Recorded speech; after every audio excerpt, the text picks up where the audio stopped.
sometimes the truth just needs to be told. Like we can be kind and caring and compassionate, but sometimes we just need to say the truth. When we lived in Haiti, we had neighbors that lived not too far from us,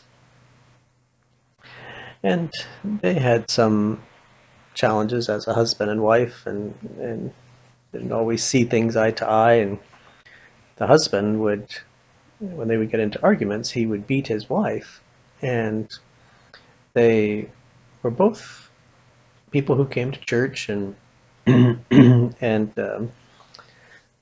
professed to be Christians. And so I had talks with him, and I would talk to him about beating his wife and how he shouldn't do that, and it's just not right. And it's not what he should be doing, and but he would always tell me, "Oh, Pastor Merle, you don't understand. No, no, it's okay." And he's saying, "What I'm doing is I'm training her to be a good Christian wife." And his thinking was that women are children; they need to be trained. And so he would say, my wife wants to be a good Christian wife, but she doesn't know how. And so when she does something she shouldn't do, then I discipline her, I beat her, and then she learns not to do that. And so I'm helping her.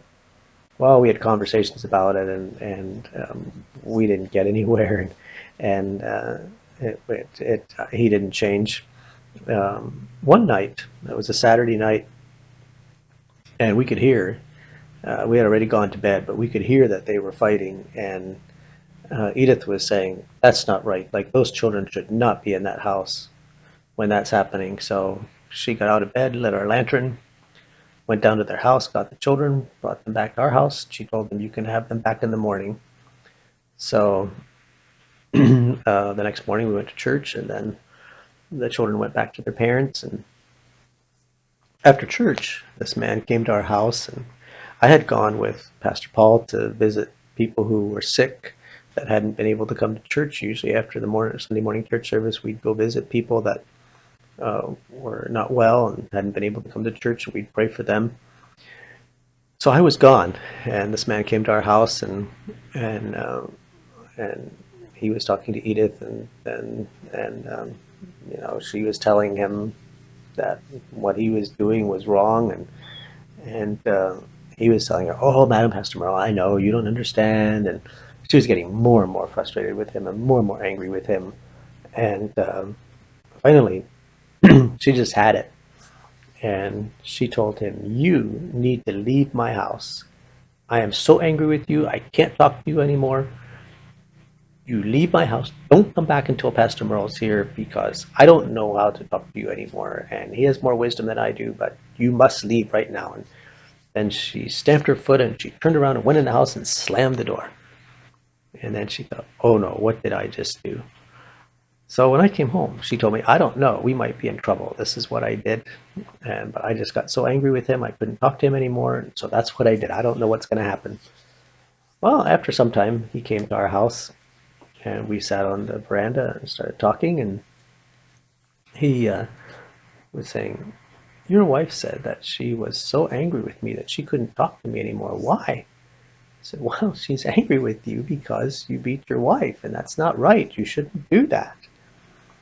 And so then we had a real conversation with it about it.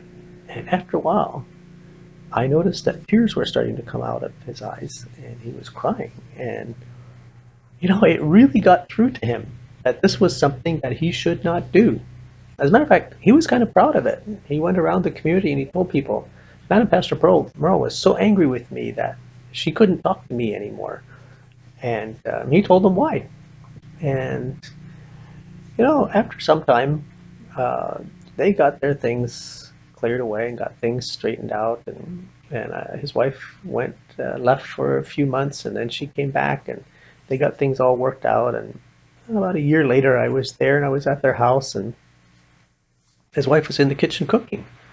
And this man told me, "Oh, Pastor Moore, you won't believe how much my wife has changed. She is such a good Christian wife now, and she treats me so well." And he was just going on about what a good Christian wife she is. But in reality, I think it was him that changed the most and treated her differently. And the moment of truth for him was when Edith told him the truth and told him that she was so angry with him that she couldn't talk to him anymore. And that communicated him. All of my logic and trying to be nice to him and talk to him didn't communicate at all. But that moment of truth, saying, "You make me so angry I can't talk to you anymore," is what brought change.